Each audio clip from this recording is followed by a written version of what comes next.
اعوذ باللہ من الشیطان الرجیم بسم اللہ الرحمن الرحیم لقد کان لسبع فی مسکنہم آیہ. اسی طرح قوم سبا کے لیے بھی ان کے مسکن میں ان کے وطن میں ہماری ایک نشانی تھی. یہ قوم سبا یمن میں آباد تھی اور ان کے ہاں یوں سمجھیے کہ 2 سلسلے باغات کے چلے گئے تھے سینکڑوں میل تک، اور بہت عمدہ باغات. پہاڑی علاقہ ہے، بہت بند بنائے تھے انہوں نے، اور یہ کہ یہ تقریباً 800 قبل مسیح کے زمانے میں یہ بند بنائے گئے ہوں، حضرت مسیح سے 800 برس قبل. اور ایک بہت بڑا بند تھا سد معارب. لیکن یہ کہ پھر اس قوم کے اندر ناشکری پیدا ہوئی، پھر جو بھی ہوتا ہے زوال اخلاقی اور دینی مذہبی جو آیا، اس کے نتیجے میں اللہ تعالیٰ نے اسی بند کا جو ہے ان کے اوپر سیلاب، جیسے خدا نہ خواستہ آج بھی کوئی بڑا ڈیم جو ہے اگر ٹوٹ جائے تو کیا ہوگا، کیا قیامت آئے گی، کس تیزی کے ساتھ پانی آئے گا اور کتنی اونچی پانی کی دیوار جو ہے وہ آئے گی. اس طرح کا عذاب آیا اور بہت ہلاک کر دیے گئے. اور یہ کہ پھر اس کے بعد جو ہے وہ باغات نہ رہے، بلکہ وہاں پر بصرت جیسے جنگلوں میں ہوتا ہے کچھ یہ پیلو اور وغیرہ چیزیں جو ہوتی ہیں، ڈیلے، یہ جھاڑیوں میں لگ جاتی ہیں کچھ چیزیں، اور میکسیمم یہ کہ کچھ بیر باقی رہ گئے، باقی ساری نعمتیں اللہ نے ان سے سلب کر لی کیونکہ انہوں نے شکر نہیں کیا، انہوں نے ناشکری کی. حال ہی میں میرا ذہن اس آیہ مبارکہ کی طرف منتقل ہوا ہے پاکستان کی تاریخ کے حوالے سے کہ جنتین، اللہ نے ہمیں بھی 2 باغ دیے تھے، ایک مشرقی پاکستان، ایک مغربی پاکستان. لیکن جو صورتحال ہوئی ہے اور کتنی خوشحالی تھی ابتدا میں دونوں جگہ، اور اب کیا حال ہے دونوں جگہ، تو اس کے اندازہ کر لیجئے. ایک ہلکے درجے میں وہی ہے کہ فیہ ذکرکم، ہمارا ذکر جو ہے وہ کہیں نہ کہیں موجود ہے، بشرطے کہ ہم قرآن کو پڑھتے ہوئے اس کے بین السطور بھی پڑھنے کی کوشش کریں. لقد کان لسبع فی مسکنہم آیہ، قوم سبا کے لیے ان کے مسکن میں ان کے ملک میں ایک آیت، ایک نشانی تھی ہماری. جنتان عن یمین و شمال، 2 باغات کے سلسلے تھے داہنے اور بائیں طرف. کلوا من رزق ربکم، کھاؤ اپنے رب کے رزق میں سے. واشکروا لہ، اور اس کا شکر ادا کرو. بلدۃ طیبۃ، تمہاری یہ بستیاں بہت پاکیزہ ہیں. ورب غفور، اور تمہارا رب جو ہے بہت ہی بخشنے والا ہے. فاعرضوا، انہوں نے اعراض کیا. فارسلنا علیہم سیل العرم، پھر ہم نے ان کے اوپر بہت زور کا سیلاب چھوڑ دیا. وبدلناہم، اور ہم نے پھر بدل دیے بجنتیہم، ان کے ان 2 باغات جن میں ہر طرح کے انواع و اقسام کے پھل تھے، ان کی جگہ پر جنتین، 2 ایسے باغ ذوات اوکل خمط، کہ کچھ کسیلے قسم کے اس میں کچھ پھل ڈیلے وغیرہ جو ہو جاتے ہیں جھاڑیوں کے اندر. وعسل، اور جھاؤ. وشیء من سدر قلیل، تھوڑا سا بس اگر کچھ رہ گیا تھا وہاں پر تو وہ تھی اگر کوئی اچھی چیز تو وہ کچھ بیر تھوڑے سے. ذالک جزیناہم، یہ ہم نے ان کو بدلہ دیا بما کفروا، ان کے کفران نعمت کی وجہ سے. وہل نجازی الا الکفور، اور ایسا برا بدلہ ہم دیتے ہیں صرف انہی کو کہ جو ناشکرے ہوں. وجعلنا بینہم وبین القری التی بارکنا فیہا، اصل میں یہ ایسٹ ویسٹ ٹریڈ کا جو میں نے آپ کو بتایا معاملہ کہ یہ قریش کی ایک رہی ہے، ان کی اجارہ داری رہی ہے اس کے اوپر. اس سے پہلے اس قوم سبا کے پاس تھا یہی معاملہ.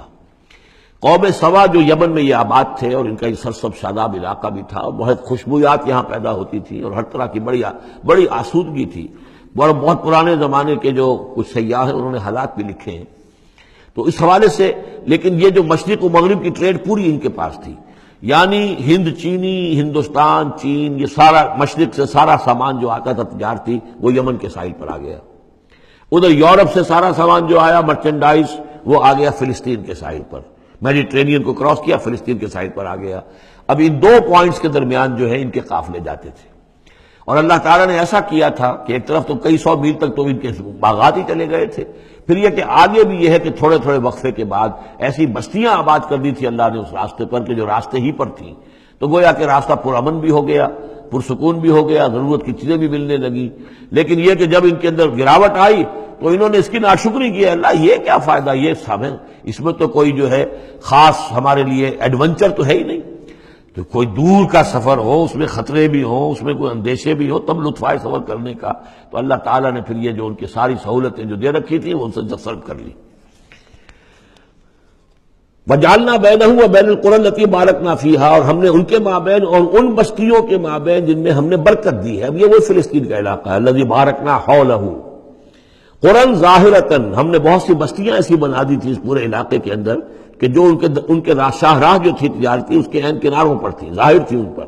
وقدرنا فی السیر، اور ہم نے اس میں اندازہ مقرر کر دیا تھا چلنے کا، سفر کرنے کا، گویا کہ ہر 30 میل بعد یا 50 میل کے بعد کوئی نہ کوئی ایسی آبادی ہے تاکہ انہیں وہاں پر سہولت ملے۔ سیروا فیہا لیالی و ایاما آمنین، اور ہم نے کہہ دیا تھا کہ اب کرو سیر اس میں، کیا کرو سفر اس میں آرام سے، امن کے ساتھ، راتوں کو بھی اور دن کو بھی۔ فقالوا ربنا باعد بین اسفارنا، پروردگار ذرا ہمارے سفروں کے اندر جو ہے وہ ذرا لمبائی پیدا کر دے، دوری پیدا کر دے۔ وظلموا انفسہم، اور انہوں نے اپنے آپ پر ظلم کیا۔ فجعلناہم احادیث، تو اب ہم نے انہیں صرف کہانیاں بنا دیا، اب ان کی کہانیاں رہ گئی ہیں، ان کی تاریخ کے اندر داستانیں رہ گئی ہیں، اب ان کا کوئی نام و نشان نہیں رہا۔ وَمَزَّقْنَاهُمْ كُلَّ مُمَزَّقٍ، اور ہم نے ان کو ریزہ ریزہ کر دیا، ختم کر دیا، منتشر کر دیا۔